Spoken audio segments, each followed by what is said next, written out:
The most secure city in the medieval world had one weakness, and a mutilated emperor found it. In 705, a man with no nose and a slit tongue crawled back into Constantinople through a gap where an aqueduct met the city walls, and he seized the throne. His name was Justinian II.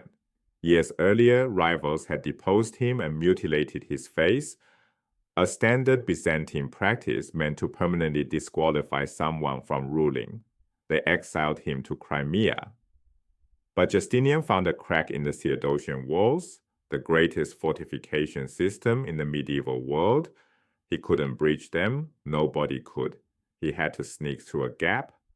For nearly 800 years, almost no one managed even that.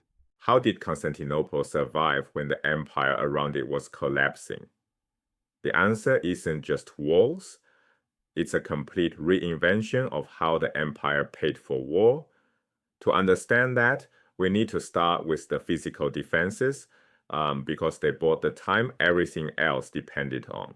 The Theodosian Walls, completed around 413 under Emperor Theodosius II, were a triple-layered fortification system.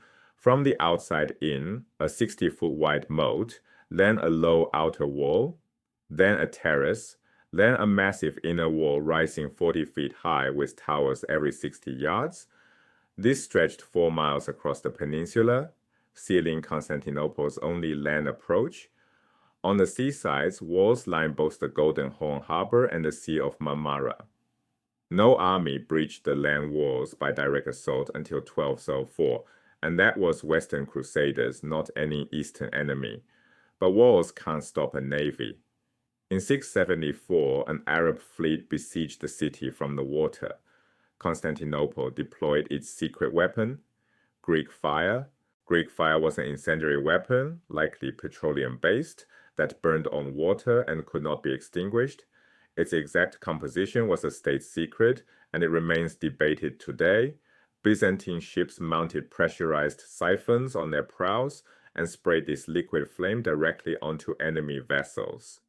In 674, it destroyed the Arab fleet and broke a siege that could have ended the empire. Greek fire neutralized naval superiority, the one attack vector the walls couldn't cover. Together, walls and Greek fire made Constantinople nearly impregnable. They bought the empire time, but time for what? Walls can hold a city, right? They can't fund the empire. Before the 7th century, the empire ran on a centralized fiscal military model. Diocletian's reforms in the late 3rd century had doubled the army's size. The system worked like this: provinces across the empire, Egypt, Syria, the Balkans, Anatolia, collected cash taxes. That revenue flowed to Constantinople's central treasury. Constantinople then dispersed it outward to pay professional armies and the mercenaries stationed across the frontiers. This was the single most expensive function of the Roman state, and it depended entirely on those tax revenues arriving. Then, between 636 and 642, the Arab conquest ripped away Egypt and Syria. Within decades, North Africa followed.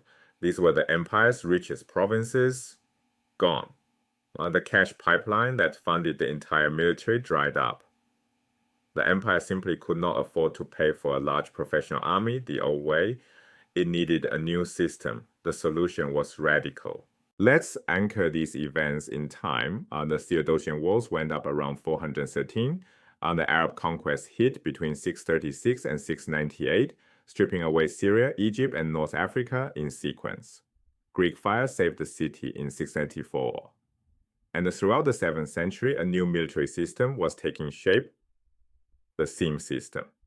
These weren't random events. They were connected responses to cascading crises. The SIM system replaced centralized funding with local self-sufficiency. A SIM, from the Greek word sema, was a large military province that combined civilian and military authority under a single commander called a strategos. The critical innovation was fiscal. Revenue raised in a SIM stayed in that SIM and paid its own soldiers. Soldiers received grants of land. They farmed it, kept most of what they produced, and served in the military in exchange. The three major themes in Anatolia tell the story. Opsikion covered northwest Anatolia, closest to Constantinople, the last line of defense. Armeniacon held the northeast, bordering the Caucasus.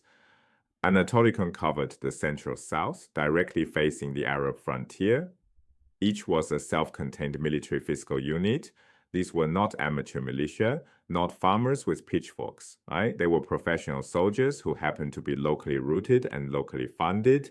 The state remained heavily involved in training and command, and the difference was how they were paid and where they were based. Soldier peasants had a direct stake in defense. Their own land, families, and livelihoods sat directly in the path of invasion.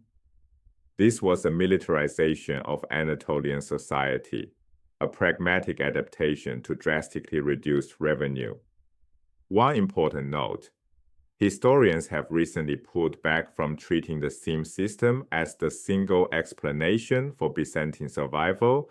The transition was messier and more gradual than older scholarship suggested, but it remains a central element. The theme system didn't operate in a vacuum.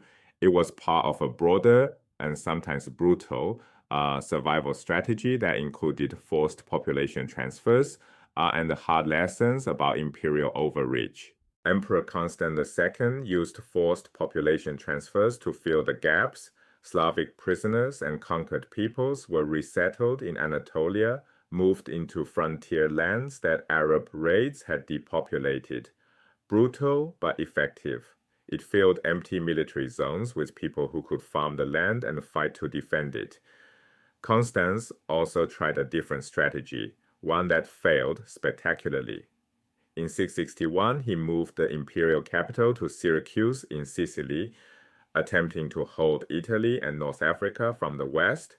He was murdered in his bath in 668. The capital returned to Constantinople. Within 30 years, Carthage fell and all of North Africa was lost to the Arabs. The lesson was clear. The empire's future lay in defending Anatolia, not in reclaiming the Western Mediterranean. Constans proved both points. His population transfers strengthened the East, and his Western gamble proved overextension was fatal. Here's the structural comparison that matters. The old system depended on cash taxes flowing from rich provinces to a central treasury and out to professional armies. When those provinces vanished, the system collapsed. The theme system decentralized everything. Funding stayed local. Soldiers defended their own land. Authority combined civil and military power under one commander. The cost to the center dropped dramatically, and the system proved resilient to exactly the kind of fiscal crisis that destroyed the old model. This wasn't decline, it was adaptation. Constantinople survived because of a layered defense system. Physical. The Theodosian Walls and Greek fire made the city nearly impregnable. Fiscal. The theme system replaced a broken centralized model with locally funded military provinces. Demographic. Forced population transfers filled depopulated frontiers with people who could farm and fight. No single element worked alone. The walls bought time. The theme system paid for defense. The population transfers provided the manpower. Together, they stabilized the empire's Anatolian core and provided the foundation for expansion after 843. Empires don't survive on fortifications alone. They survive by adapting their institutions to match their actual resources. The Byzantines lost their richest provinces and responded with systemic reinvention. But the theme system created its own problems, powerful local commanders, and eventually a military aristocracy that would challenge the emperors themselves.